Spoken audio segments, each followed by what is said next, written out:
Good morning, Fiona here from Bench Shed Produce on a very nice spring morning.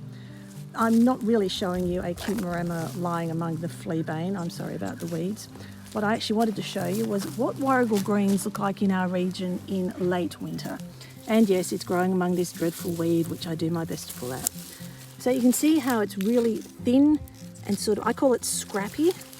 This is its late winter form. There's little flowers in there, and they tend to form a lot of mature seed pods. But basically, although it does produce leaves year round, it's not a perennial, it is an annual, it just reseeds very readily. Late winter and early spring is its worst time of year because it produces these really small, scrappy things. You can eat them, you can cook with them. If you're growing yourself, it's absolutely fine. You can see this yellowy stuff, that's because this is quite exposed. It's shady occasionally. It's been exposed to the frost. Doesn't kill it, mine's become frost insensitive.